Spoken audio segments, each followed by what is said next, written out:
우리나라 옛이야기 시리즈 선생님이 근래 들어서 읽어줬었죠? 오늘은 나무도령 이야기예요. 여러분들 나무도령 이야기 알고 있나요? 우리 함께 이야기 속으로 풍덩! 옛날 어느 곳에 아름다운 개수나무 한 그루가 있었어. 참 씩씩한 나무님이세요. 먼 하늘나라에서 바람을 쐬러 온 선녀님이 말했지. 선녀님과 개수나무는 서로 사랑하게 되었단다. 그리고 얼마 뒤 선녀님은 사내 아기를 낳게 되었어. 선녀님과 개수나무의 아기였지. 아기는 무럭무럭 잘 자랐대. 그러나 아기가 훌륭한 도령이 되었을 때 선녀님은 다시 하늘나라로 올라가 버리고 말았어. 아들아, 아버지가 얘 있으니 슬퍼하지 말아라. 개수나무는 아들에게 가만가만 말을 했지. 그러던 어느 여름날이었어. 난데없이 장대비가 쏟아지기 시작했어. 세상은 금세 물바다가 되었지. 힘이 센 개수나무도 그만 빗물에 뿌리가 뽑혀 쓰러지고 말았어. 아버지! 걱정 말고 내 등에 올라타거라. 개수나무가 빗물에 둥둥 떠올랐어. 내 몸을 꼭 잡아. 비는 쉬지 않고 퍼부었지.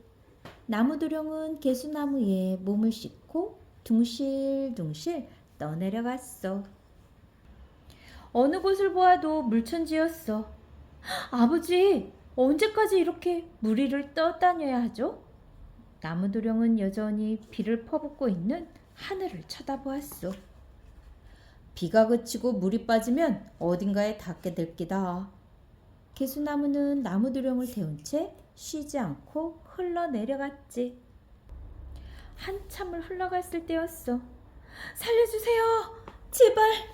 제발 좀 살려주세요. 넘실거리는 무리의 개미들이 버둥거리고 있었어.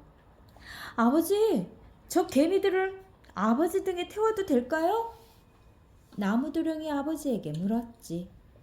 태우려무나 저것들이 죽으면 세상의 개미는 씨도 없어지게 될 테니. 나무도령은 개미들을 태워주었어.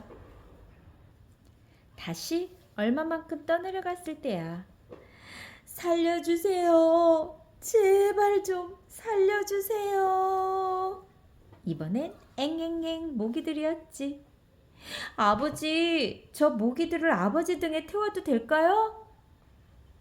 나무도령은 다시 아버지에게 물었어. 태우려무나 저것들이 죽으면 세상의 모기는 씨도 없어지게 될 테니.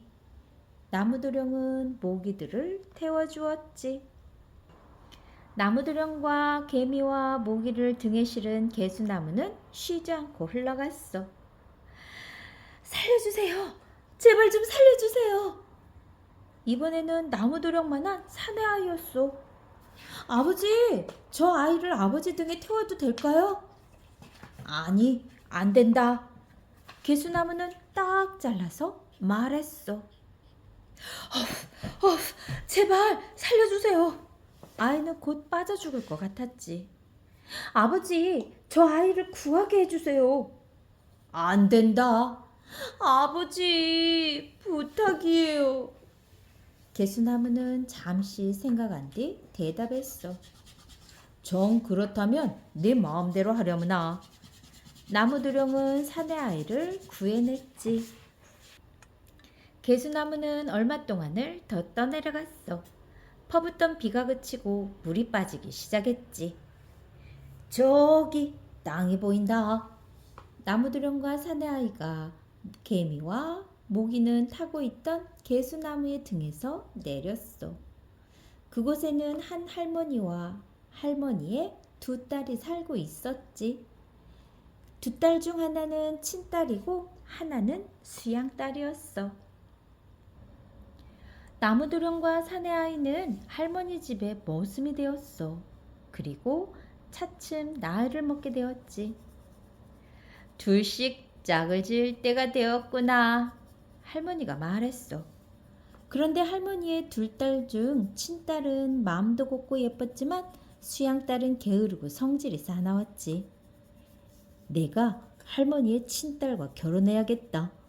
이렇게 마음먹은 사내아이는 나쁜 꾀를 한 가지 냈어. 나무도령은 좁쌀 한 가마를 모래밭에 쏟아 놓아도 점심때까지 거뜬하게 골라낸대. 참말인지 한번 시켜보세요. 사내아이가 할머니에게 말했지.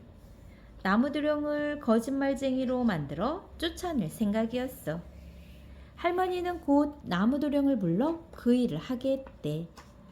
휴, 이 일을 어쩐담. 나무도령은 한숨을 쉬었어. 그때였어. 나무도령의 발 뒤꿈치를 따끔 무는 게 있었지. 바로 개미였단다. 무슨 걱정이 있으세요? 나무도령은 개미에게 좁쌀 얘기를 했어. 그쯤은 저와 제 친구들에게 맡기세요. 잠시 후 개미들이 몰려와 좁쌀 줍는 일을 말끔히 끝내주었단다. 참 놀라운 재주로구나. 할머니는 나무도령을 칭찬했어. 하지만 할머니는 어떻게 짝을 정해야 할지 몰랐단다. 그래서 말했지. 두 처녀를 각기 다른 방에 있게 하겠다. 두 방 가운데서 하나를 고르도록 해라. 나무도령은 착한 할머니의 친딸을 아내로 맞이하고 싶었어. 어느 쪽 방에 할머니의 친딸이 있을까? 나무도령은 어두운 뜰에 서서 중얼거렸지. 엥엥엥엥엥 동쪽 방이랍니다. 엥. 나무도령의 귓가에서 모기들이 앵앵거렸어. 나무도령은 모기들이 일러주는 대로 동쪽 방으로 들어갔지. 나무도령은 개미와 모기 덕으로 착하고 예쁜 아내를 맞이하게 되었어. 하지만 마음을 나쁘게 쓴 사내아이는 자기와 똑같이 못된 아내를 얻었지. 그 뒤 두 부부는 딸과 아들을 많이 낳았단다. 나무도령 부부의 자손은 착하고 부지런했지만 사내아이 부부의 자손은 마음씨가 나쁘고 게을렀어. 이렇게 해서 세상에는 착한 사람과 나쁜 사람이 생기게 되었단다. 나무도령은 착한 사람과 나쁜 사람이 생기게 된 유래를 담은 이야기죠. 머나먼 태초의 세계로 날아가 나무도령의 신비한 이야기 속으로 빨려 들어가게 돼요. 나무하고 선녀님 사이에 어떻게 아기가 나요? 조금 철이 든 아이라면 이렇게 물어올 법도 하죠. 서로 사랑하는 사이이기 때문이라고 하자니 한 가지를 들으면 모든 일에 적용시키는 아이들의 사고에 무리가 올 것 같고, 거짓으로 꾸며낸 이야기라고 하자니 상상의 문을 꽉 잠궈버리는 일이 될 것도 같네요. 나무나 꽃처럼 움직이지 않는 식물에게도 사람처럼 그들만의 영혼이 있다고 말해주면 어떨까요? 그럼 다시 영혼에 관한 질문이 시작될까요? 아이들은 호기심을 가지고 자꾸 물어온답니다. 부모님들도 끝없이 생각을 펼치지 않으면 안 되겠죠? 은혜 갚은 개미와 모기, 마음씨 고운 나무도령과 마음씨 나쁜 사내아이라는 등장인물은 우리나라 옛 이야기의 큰 흐름 중 하나인 권선징악, 선을 권하고 악을 벌한다 라는 뜻이죠. 이러한 주제를 잘 드러내고 있어요. 착한 사람은 행복하게, 나쁜 사람은 불행하게 되는 것이 우리가 살아가는 세상의 참된 이치랍니다.